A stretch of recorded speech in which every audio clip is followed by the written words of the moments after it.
আসলে কি প্রধান উপদেষ্টা এরকম কোনো একটা আইন জারি করতে পারেন এই বর্তমান বাস্তবতায়?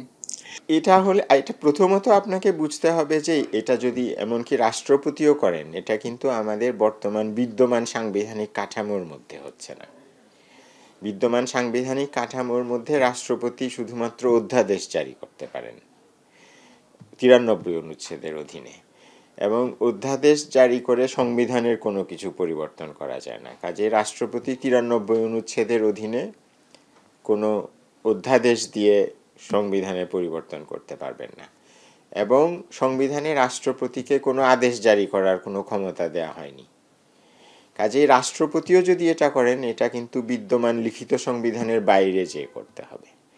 কাজেই এটার কর্তৃত্বটা কিন্তু লিখিত সংবিধান যে সাদা বই, রাষ্ট্রপতিও যদি এই ক্ষমতা এক্সারসাইজ করেন, এই কর্তৃত্ব রাষ্ট্রপতির ওই সাদা বইয়ের ভেতর থেকে আসবে না।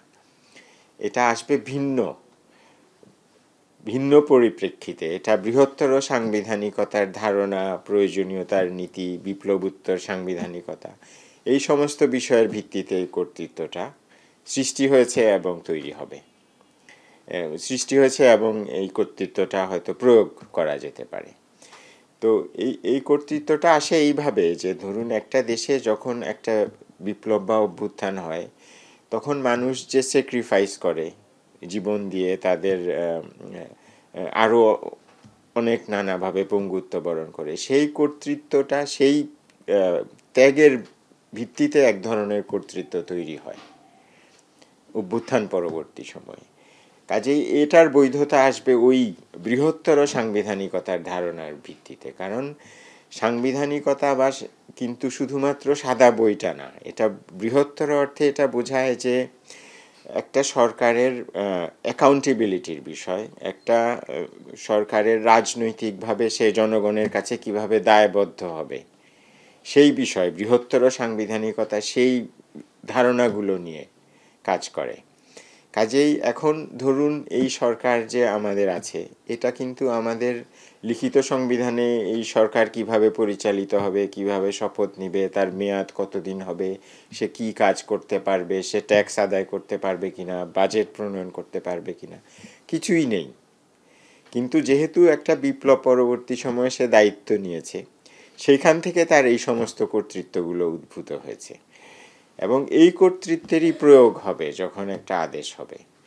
এবং যেহেতু এটা লিখিত সংবিধানের ভিত্তিতে হবে না, এটা রাষ্ট্রপতি দিলেও এটা কিন্তু লিখিত সংবিধানের বাইরের পদ্ধতিতে হবে, কারণ রাষ্ট্রপতি তো আমাদের লিখিত সংবিধানে কোনো আদেশ দেওয়ার কথা না। উনি শুধুমাত্র যখন সংসদ থাকে না তখন একটা অধ্যাদেশ জারি করতে পারেন, এবং অধ্যাদেশ এই ক্ষেত্রে কার্যকর হচ্ছে না। কাজে এটা ইভেন রাষ্ট্রপতিও যদি করেন, তাহলে এটা লিখিত সংবিধানের বাইরে হবে। তবে যেহেতু আমি বলছিলাম যে এই সরকারের কর্তৃত্ব বা বৈধতা বা সাংবিধানিকতা, এগুলো তৈরি হয়েছে, উদ্ভূত হয়েছে বিপ্লব বা অভ্যুত্থানের ভিত্তিতে, এবং সেই দিক থেকে বিবেচনা করলে অবশ্যই বলা যায় যে রাষ্ট্রপতি সেটার একটা সিম্বল হয়তো না, প্রফেসর ইউনূস সেটার একটা আইকন। কারণ এই বিপ্লব পরবর্তী যেই জনগণের ক্ষমতার যে বহিঃপ্রকাশ হয়েছে, জনগণ কোনো নির্বাচন ছাড়াই স্বতঃস্ফূর্তভাবে আন্দোলনকারী শক্তিগুলো, তারা তখন জনগণকে রিপ্রেজেন্ট করেছে। কাজে আমাদের তো কোনো নির্বাচন হয়নি, আমাদের সরকার পালিয়ে গেছে, একটা শূন্যতা তৈরি হয়েছে, এবং এই যে একটা বিপ্লবের মাধ্যমে একটা সরকার পালিয়ে গেল, সেই সব শক্তিগুলো তখন তারা স্বতঃস্ফূর্তভাবে ওনাকে মনোনীত করেছেন যে আপনি আমাদের দেশের দায়িত্ব গ্রহণ করুন, এবং সেইখান থেকেই ওনার সাংবিধানিকতা, ওনার বৈধতা তৈরি হয়েছে। কাজেই সেই শক্তি, সেই জনগণের আকাঙ্ক্ষাকে কিন্তু প্রফেসর ইউনূস ধারণ করেন, সেই আকাঙ্ক্ষাকে রাষ্ট্রপতি ধারণ করেন না। এবং এখানে আমরা যেই আদেশের কথাই বলি, এটা রাষ্ট্রপতি দিন বা প্রফেসর মোহাম্মদ ইউনূস দিন, এটা কিন্তু লিখিত সংবিধানের বাইরে থেকে হবে। লিখিত সংবিধানে এই ধরনের কোনো আদেশ দেওয়ার কোনো স্কোপই নাই। লিখিত সংবিধানে আইন প্রণয়নের বিষয়ে যে সমস্ত ধারা আছে, সেগুলো দিয়ে এটা সম্ভবই না। কাজে এটা যেহেতু লিখিত সংবিধানের বাইরের একটা প্রক্রিয়া, কিন্তু এই প্রক্রিয়াকে আবার শেষ পর্যন্ত কিন্তু জনগণের কাছে নিয়ে যাওয়া হবে। সে কারণে এটাও বলা ঠিক হবে না যে এটা একটা চাপিয়ে দেওয়া জিনিস হচ্ছে।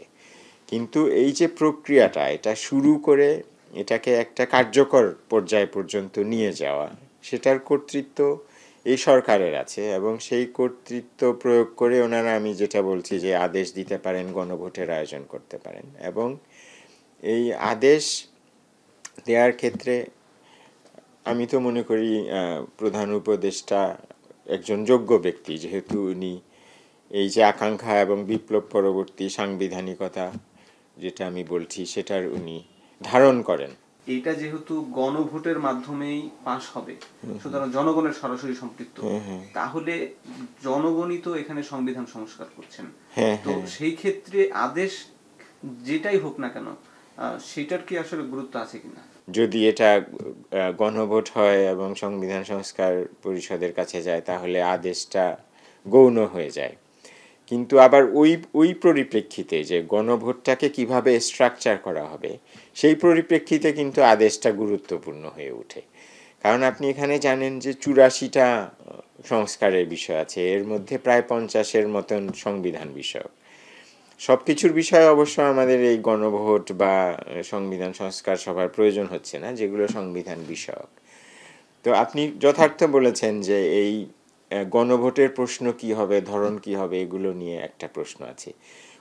ওই পরিপ্রেক্ষিতে কিন্তু আদেশটা আবার খুবই গুরুত্বপূর্ণ হয়ে ওঠে। কারণ যদিও শেষ পর্যন্ত এটা জনগণের কাছে যাচ্ছে, জনগণের কাছে এটাকে একটা সুনির্দিষ্ট আকারে নিয়ে যাওয়ার জন্য এই আদেশটা গুরুত্বপূর্ণ। আদেশে যখন আপনি সবগুলো সাংবিধানিক সংস্কার সুন্দরভাবে লিপিবদ্ধ করবেন এবং এগুলোকে সংস্কার হিসাবে লিপিবদ্ধ করবেন, তখন এটা একটা অবয়ব দাঁড়াবে যে সংস্কারটা দিন শেষে যদি জনগণ অ্যাপ্রুভ করে এটা কি ধরনের আকার ধারণ করবে। তখন তার ভিত্তিতে কিন্তু আমি যে বারবার বলছিলাম যে সরকারের দায়িত্বের মধ্যে, কর্তৃত্বের মধ্যে এটাও পড়ে যে গণভোটের আয়োজন করা, গণভোটের জন্য জনগণকে প্রস্তুত করা। কাজেই আপনি যদি একটা আদেশ আকারে এই সংস্কারগুলোকে লিপিবদ্ধ করেন, তখন আপনি ওই আদেশের ব্যাপারে জনগণকে অবহিত করতে পারবেন যে এই আদেশে এই সংস্কারগুলো আছে, আগে এরকম ছিল, এই আদেশটা বাস্তবায়ন হলে এরকম হবে। এবং তখন সেখানে আপনি ভিন্ন মতকেও একভাবে কিন্তু অ্যাড্রেস করতে পারেন। হ্যাঁ, আপনি ভিন্ন মতের সংস্কারগুলো আদেশে সংস্কার হিসাবে লিপিবদ্ধ করতে পারেন। উদাহরণস্বরূপ আপনি বলতে পারেন যে আদেশে আপনি একটা সাংখ্যানুপাতিক পদ্ধতিতে একটা উচ্চকক্ষ গঠন করবেন, কিন্তু আপনি যখন জনগণের কাছে আপনি জানাবেন যে এই ব্যাপারে ভিন্ন মত আছে, এবং যাদের রাজনৈতিক দল ভিন্ন মত আছে তারাও তাদের যে কনস্টিটিউয়েন্সি তাদেরকে জানাতে পারবেন। কিন্তু আপনি পুরো সংস্কার, যেগুলোর মধ্যে কোনো ভিন্ন মত নেই, যেগুলোতে ভিন্ন মত আছে, সবগুলোকে একটা অবয়ব দিতে পারবেন যে এই হলো আমার সংস্কার, আমার সব সংস্কার বাস্তবায়ন হলে এই রকম দাঁড়াবে আমাদের সংবিধানের আকার।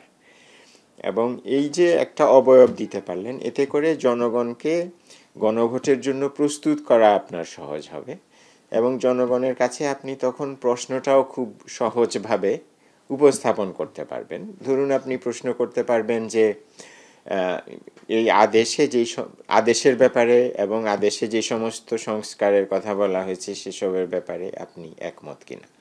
তখন আপনি প্রশ্নটা জনগণের কাছে গ্রহণযোগ্য হওয়ার মতো সহজ পর্যায়ে নিয়ে আসতে পারবেন। সেটা কিন্তু এই আদেশের একটা প্রয়োজনীয়তা।